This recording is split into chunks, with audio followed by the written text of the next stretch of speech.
Honestly speaking, বামফ্রন্টের বিদায় বেলাতেও তাদের এত দুরবস্থা দেখিনি যা গত 48 ঘন্টায় দিদিমণির দল দেখিয়ে দিচ্ছে। কেউ নিজের কেন্দ্রে দাঁড়াতেই চাইছে না, অন্য কেন্দ্রে পালাতে চাইছে, কেউ আবার দাঁড়াতেই চাইছে না। নিজের দলের 294টা আসনের প্রার্থী খুঁজে পাওয়া যাচ্ছে না। ওই টলিপাড়ায় যেখানে যে পড়ে আছে সবাইকে তুলে এনে কোনো রকমের দাঁড় করিয়ে মুখ রক্ষা করার চেষ্টা করা হচ্ছে। অন্য দল থেকে যাদেরকে নিয়ে আসা হচ্ছে সেগুলো কার্যত এঁটো কাটা, তাদেরকে লুকিয়ে রাখার পথ পাওয়া যাচ্ছে না। ফলে ফলে 26-এ যে ভেবেছিলাম একটা খেলা হবে, ভয়ঙ্কর খেলা হবে, একটা দল যারা বলে তাদের নেত্রী নাকি 294 আসনে মুখ, 294 আসনে প্রার্থী, তারা প্রার্থী খুঁজে পাচ্ছে না, এবং এবং কাকে কোথায় কিভাবে কি ম্যানেজ করবে খেলার আগেই হাল ছেড়ে দেওয়ার মতো অবস্থায় তারা চলে যাচ্ছে। এক এক করে আপনাদের দেখায়, তাহলেই বুঝতে পারবেন কি নিদারুণ অবস্থা রয়েছে এদের। গৌতম দেব, মানুষ প্রত্যাখ্যান করেছেন, ফিরে যাচ্ছি শিলিগুড়ি, আক্ষেপ গৌতমের, খোঁচা দিল বিজেপি। গৌতম দেব এক সময় উত্তরবঙ্গ উন্নয়ন মন্ত্রী ছিলেন, তারপর 2019-এ সেখানে বিজেপি লিড পেয়েছিল, 2021-এ হেরেছেন, 2024-এ সেখানে পিছিয়ে আছেন। ফলে ভয়ে আর ডাবগ্রাম ফুলবাড়ি কেন্দ্র থেকে গৌতম দেব দাঁড়াতেই চাইছেন না।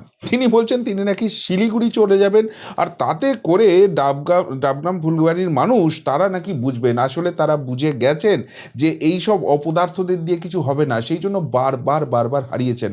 আর এমন ভাব করছেন গৌতম দেব যেন শিলিগুড়ি গেলেই তিনি ড্যাং ড্যাং ড্যাং ড্যাং করে জিতে যাবেন। আছেন ওখানে ডক্টর শঙ্কর ঘোষ, সুতরাং কত ধানে কত চাল তিনি বুঝিয়ে যাবেন। কিন্তু একটা ব্যাপার, একটা ছবি স্পষ্ট হয়ে যাচ্ছে যে এই সব কেন্দ্রে যে বলছে তৃণমূল ঘুরে দাঁড়াচ্ছে, উত্তরবঙ্গে বিজেপির পায়ের তলার মাটি সরে গেছে, উত্তরবঙ্গে দিদিমণি এত কাজ করে দিয়েছে, সেই সব যে ভাঁওতা, এদের এই পলায়নী মনোবৃত্তি দেখেই কিন্তু সেটা স্পষ্ট হয়ে যাচ্ছে।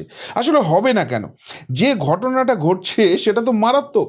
তেরে এলো চোর চোর স্লোগান, মেজাজ হারিয়ে মঞ্চ ছাড়লেন তৃণমূলের বিধায়ক মানিক ভট্টাচার্য। এই যে একদম রেপুটেড চোর যারা একদম ভয়ঙ্কর রকমের ডাকাতি করেছে এবং তারপর তাদেরকে পুরস্কৃত করে বিধায়ক করা হয়েছে, গুরুত্বপূর্ণ সব পদ দেওয়া হয়েছে, সেগুলো আজ এক্সপোজ হয়ে গেছে। ফলে এই মানিক ভট্টাচার্য যখন নিজের এলাকায় ওই কি উন্নয়ন করতে যাচ্ছেন, সেই প্রচার করতে যাচ্ছেন, তখন দলের লোকই চোর চোর করে তারা করছে। শুনছি সেখানে মানিক ভট্টাচার্য হাত জোর করেছে যে না এসব করবেন না, তাও শোনেনি। শেষে এমন অবস্থা হয়েছে নিজের বক্তৃতাটুকুও দিতে পারেনি, পালিয়ে যেতে হয়েছে। আসলে সকলেই বুঝে গেছে যে অবস্থাটা ঠিক কোন জায়গায় চলছে। ফলে ফলে কোথাও আর রেয়াত নেই দলের মধ্যেই, যেখানে এই অবস্থা, নিজের দলের সঙ্গেই যখন লড়ে পাচ্ছে না, সেখানেই চোর চোর স্লোগান উঠছে বিজেপির সঙ্গে, বিরোধীদের সঙ্গে। এরা লড়বে কি করে? এবার এই সমস্ত ঘটনা যখন ঘটছে তখন আত্মারাম খাঁচা ছাড়া হয়ে যাওয়ার অবস্থা হয়েছে। পর পর দুদিন কালীঘাটে রুদ্ধদ্বার বৈঠক, অভিষেকের ছিলেন আইপ্যাক কর্তাও। কি নিয়ে আলোচনা হলো? প্রার্থী তালিকা বাছাই 2026 আসছে, সেই নিয়ে নাকি পর পর দুদিন বৈঠক করতে হয়েছে। আচ্ছা বলুন তো, একটা দল দুদিন আগে হুঙ্কার ছাড়ছিল যে 2021-এ যতগুলো আসন পেয়েছে তার থেকে বেশি আসন নিয়ে ক্ষমতায় আসবে। কেউ কেউ তো আরেক কাটি উপরে উঠে বলছে বিজেপি 30-এর নিচে নেমে যাবে, 250 থেকে 260টা আসন জিতে চতুর্থবারের জন্য মুখ্যমন্ত্রী হবে মমতা বন্দ্যোপাধ্যায়। মমতা বন্দ্যোপাধ্যায় অতীতে বলেছে কোথায় কে দাঁড়াচ্ছে সব ভুলে যান, 294 আসনে আমি প্রার্থী, আমাকে দেখে ভোট দিন। তাহলে এত প্রার্থী নিয়ে চুলচেরা বিশ্লেষণ করতে হচ্ছে কেন? আইপ্যাক থেকে শুরু করে সবাইকে নিয়ে পর পর দুদিন বৈঠক কেন? তার মানে ওই যে আওয়াজগুলো দেয়া হয়েছিল সেগুলো ফাঁকা আওয়াজ, সেগুলো ভাঁওতা, সেগুলো দলীয় কর্মীদের চার্জড রেখে যাতে কোনো রকমে ভোটটা লড়া যায়, সেই কথা সেটা তো নিজেরাই স্পষ্ট করে দিচ্ছেন। যারা 250-260 আসনে জিতবে 294টার মধ্যে, এমনকি 294-294টাই জিততে পারে, এই অবস্থা চলে এসছে। বাংলার 10 কোটি মানুষ নাকি আছে, ওই রেজিস্টার্ড একটা মাতাল আছে না, সেটা বলেছে কালকে যে বাংলার 10 কোটি মানুষ আমাদের সঙ্গে আছে। তো এই যাদের অবস্থা রয়েছে তাদের এত কিছু টেনশন হচ্ছে কেন? আসলে টেনশন অনেক জায়গায় রয়েছে। এই বৈঠকে নির্যাস মিডিয়া যে রিপোর্টগুলো আসছে সেগুলো তো ভয়ঙ্কর। 26-এর মহাযুদ্ধে তৃণমূলের প্রার্থী তালিকায় বড় চমক, 40 জন যুব নেতার উপর ভরসা মমতার। 40 জন নাকি যুব থেকে তুলে এনে টিকিট দিচ্ছেন। দেখুন, আপনার পাঁঠা, আপনি আগে চোট করবেন না পিছে চোট করবেন সেটা আপনার ব্যাপার, আমার কিছু বলার নেই। কাকে প্রার্থী করবে তৃণমূল কংগ্রেস তাদের ব্যাপার। কিন্তু প্রশ্নটা একটাই হচ্ছে, এত যুব হঠাৎ করে নিয়ে আসতে হচ্ছে কেন?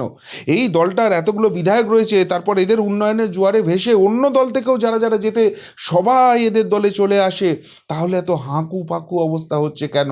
প্রশ্নটা একটাই উঠছে, তার মানে যারা এত দিন ধরে প্রার্থী হচ্ছে, যারা এত দিন ধরে বিধায়ক হয়ে আছে, তাদেরকে দেখলে মানুষ আর ভোট দেবে না, মুখটা ফিরিয়ে নেবে।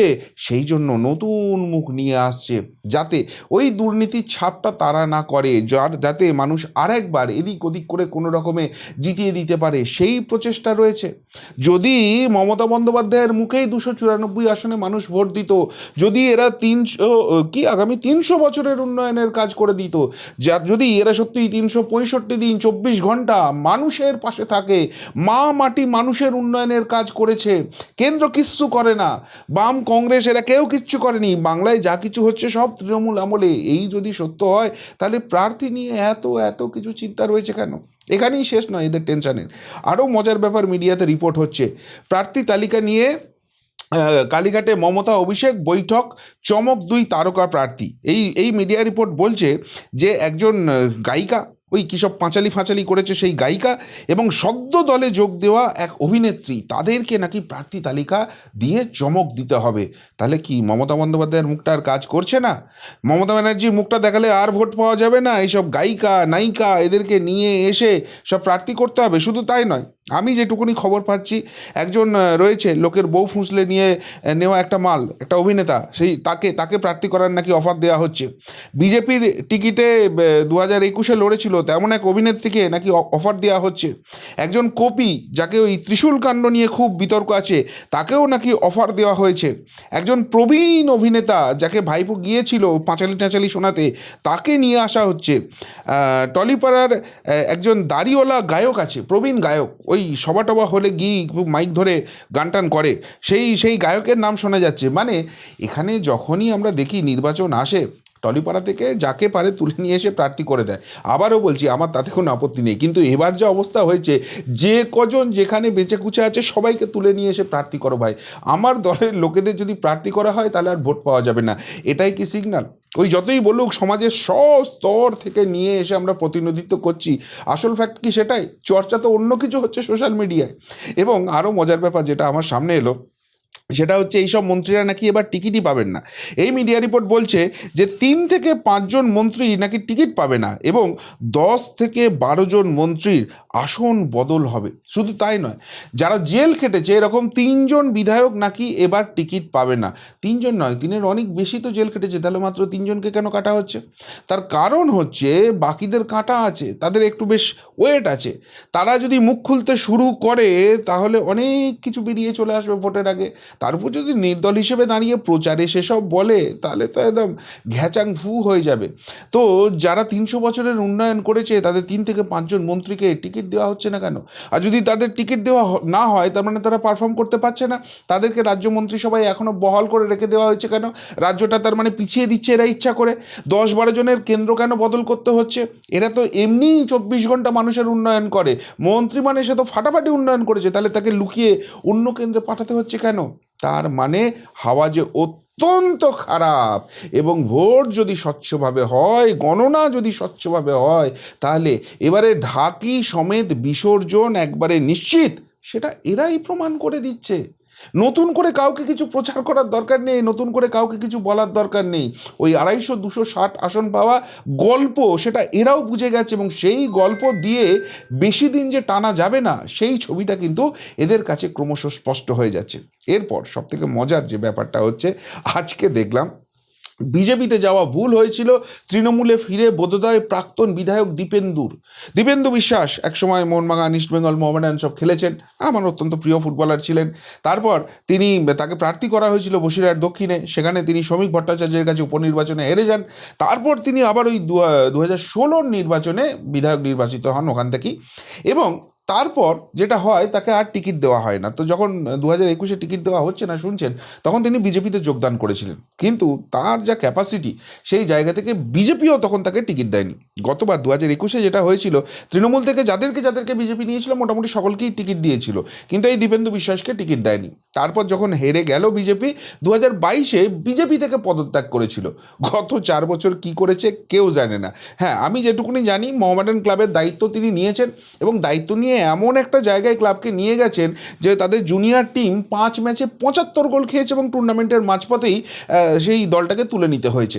এতখানি ভালো প্রশাসক দীপেন্দু বিশ্বাস। তো এহেন মহান রাজনীতিবিদ দীপেন্দু বিশ্বাসকে আজকে তৃণমূল কংগ্রেসে যোগদান করানো হলো ঢাকঢোল পিটিয়ে, এবং তারপর দীপেন্দু বিশ্বাস ঘোষণা করছেন বসিরহাট সাংগঠনিক জেলার যে 7টা আসন আছে 7টাই তিনি মুখ্যমন্ত্রীকে উপহার দিতে চান। কথাটা ভুল বলেননি, সেই 7টা সিটই উপহার পাবে, তবে যেটা বিরোধী দলের সরকার আসছে না, তাদের মুখ্যমন্ত্রী সেই 7টা সিট উপহার পাবে। তো একটাই কথা বলার, যে দীপেন্দু বিশ্বাসের রাজনৈতিক পোর্টফোলিওটা আপনাদের সামনে রাখলাম, সেই রকম লোককে যোগদান করাতে হচ্ছে নির্বাচনের আগে, এবং সেটা মিডিয়াতে ব্যাপক আকারে প্রচার করতে হচ্ছে। তাহলে কতখানি দেউলিয়াপন অবস্থা হয়েছে বুঝতে পারছেন একবার। শুধুমাত্র তাই নয়, এর পাশাপাশি শোনা যাচ্ছে কালকের পর থেকে বিপুল জল্পনা, সেটা হচ্ছে বঙ্গবিভূষণ, অনন্ত মহারাজকে বঙ্গবিভূষণ রাজ্যের সম্মান পেয়েই বিস্ফোরক বিজেপি সাংসদ।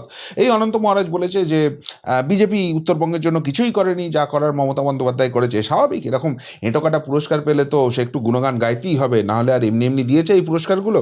তো সেই জায়গা থেকে অনন্ত মহারাজ সেও নাকি যে কোনো দিন বিজেপি ছেড়ে তৃণমূল কংগ্রেসে যোগদান করতে পারে। আমি বলবো একদিক থেকে ভালো হয়েছে, বিজেপি এই রাজ্যে যাদের হাতে ক্ষমতা দিচ্ছে, যাদেরকে সম্মান দিয়ে সামনে নিয়ে আসছে, সেটা ঝাড়াই বাছাইয়ের দরকার আছে। শ্রমিক ভট্টাচার্য রাজ্যসভার সাংসদ করা হয়েছে, একদম অত্যন্ত ভালো সিদ্ধান্ত একটা হয়েছে। এরকমই পুরনো দিনের যারা কর্মী রয়েছেন তাদেরকে সসম্মানে এই জায়গাটা দেওয়ার দরকার আছে। অনন্ত মহারাজ তাকে রাজ্যসভার সাংসদ করে কী লাভটা হয়েছে? বহুদিন থেকেই তো বেগতিক, বহুদিন থেকেই তো উল্টো সুরে গায়, সব সময় শুধু নিজেরটা চাই এরকম ব্যাপার। তো সেই সব লোককে নিয়ে আসছে আর তারা এরকম তৃণমূলের কাছ থেকে পুরস্কার নিয়ে এসব কথা বলছে, ভালোই হচ্ছে। বিজেপির এগুলো থেকে শিক্ষা নেওয়ার দরকার আছে। তো যাই হোক, এই অনন্ত মহারাজ তাকে যদি তৃণমূল কংগ্রেস নেয়, নিতেই পারে, কোনো অসুবিধা নেই। কিন্তু কথা হচ্ছে, এই অনন্ত মহারাজের মুখেও তো বাংলা ভাগের কথা শোনা গিয়েছিল না? আমার যতদূর মনে পড়ছে, যদি স্মৃতিশক্তি খুব খারাপ হয়ে গিয়ে না থাকে, তার মানে যারাই বাংলা বিভাজনের কথা বলবে তারাই তৃণমূল কংগ্রেসে ওয়েলকাম। যেমন ধরুন জন বার্লা বাংলা বিভাজনের কথা বলেছিল বলে বিজেপি তাকে টিকিট দেয়নি, তৃণমূল কংগ্রেস সাদরে নিয়ে নিল। যেমন ওই কার্শিয়াংয়ের যে বিধায়ক বিষ্ণুপ্রসাদ শর্মা বাংলা ভাগের কথা বলেছিল, যেটুকুনি বিজেপি সূত্রে খবর, এইসব লোককে এবার আর টিকিট দেওয়া হবে না, ফলে তাকেও তৃণমূল নিয়ে নিল। এখন অনন্ত মহারাজ, তার মানে তৃণমূল কংগ্রেস এদেরকে নিচ্ছে একটাই লক্ষ্যে, 2024-এ ক্ষমতা এলে বাংলাটাকে ভাগ করে দেবে। সেই প্রসঙ্গটাও কিন্তু এবার চর্চায় চলে আসছে। কিন্তু সবথেকে যেটা প্রশ্ন, সেটা হচ্ছে যাদের কোনো গুরুত্বই নেই সেই সব লোককে তৃণমূল কংগ্রেসকে নিতে হচ্ছে। ডাস্টবিন, মানে রাজনৈতিক দলের ডাস্টবিন থেকে তাদেরকে কুড়িয়ে আনতে হচ্ছে। 2021-এর আগে ওই পাপোশ একটা আছে না এই দলটার, সেই পাপোশটা বলেছিল না যে যখন এই দল থেকে সব লোকজন যাচ্ছে, তখন মমতা ব্যানার্জি নাকি দয়া করে বলছে, যা মুকুল যা, যা শুভেন্দু যা, যা রাজীব যা, ওদের দলে প্রার্থী নেই, তোরা গিয়ে প্রার্থী হয়, একটু হেল্প কর। তো এখন তো ঠিক উল্টো অবস্থা হয়ে গেছে। এখন বিজেপি বলছে, যা বিষ্ণুপ্রসাদ যা, যা অনন্ত মহারাজ যা, ওদের দলে প্রার্থী হওয়ার লোক নেই, তোরা গিয়ে হলে আবার যখন জিতবো তখন আবার চলে আসবি। এইরকম একটা ব্যাপার, এরকম একটা সিনারিও চলছে নাকি? মানে নিজের দলের লোকের প্রতি আর কোনো আস্থা নেই, সেই জন্য এইসব লোককে কুড়িয়ে আনতে হচ্ছে। কিন্তু সেই কুড়িয়ে এনেও তো সমস্যার সমাধান হচ্ছে না, উল্টে সমস্যা বেড়ে যাচ্ছে। যেমন কালকে হেভি এটা নিয়ে আলোচনা হচ্ছে, কালকে নয় গত কয়েকদিন ধরেই আলোচনা চলছে, প্রতীকুর রহমান এমন একটা ব্যাপার করছে যে না কে চলে এসছে। এই প্রতীকুর রহমানকে জয়েন করাতে গিয়ে, যেটা ন্যাশনাল হাইওয়ে নয়, মানে ওটা বোধহয় স্টেট হাইওয়ে, এই যে পার্টি অফিসটার সামনে জয়েন করানো হয়েছে, তো রাস্তার উপরে এইভাবে ব্লক করে কয়েক ঘন্টা ধরে জয়েনিং করানো যেতে পারে? এখন চটিচাটা পুলিশ আছে, তারা তো এগুলো সব কিছু দেখতে পায় না। রাস্তা অবরোধের জন্য এবং জনজীবন বিপর্যস্ত করার জন্য তো ইমিডিয়েট এদের দুজনকে অ্যারেস্ট করা উচিত, এদের বিরুদ্ধে মামলা হওয়া উচিত। করেছে? আসলে ওই দম থাকতে হবে তো, ওই শুধু ফুটানি হচ্ছে কোন ইউটিউবার কি বললো, আর তাদের বাড়িতে গিয়ে হেনস্থা করবো, আর তারপর হাইকোর্টে গিয়ে থাপ্পড় খাবো, এই তো অবস্থা হয়েছে। তো যাই হোক, সেই প্রতীকুর রহমান জয়েন করেছে, কি না কি হয়ে গেছে। তারপর তাকে বলা হচ্ছে, আপাতত ঝড় সামলে নাও, পাশে আছি। প্রতীককে অভিষেক বার্তা, কিছুদিনের মধ্যেই ক্যামাক স্ট্রিটে ডেকে বুঝিয়ে দেবেন দলের কাজ। গতকালই এই প্রতিকূল বলেছে আমি নাকি প্রার্থী হতে চাই না, তিনি প্রার্থীই হতে চান না।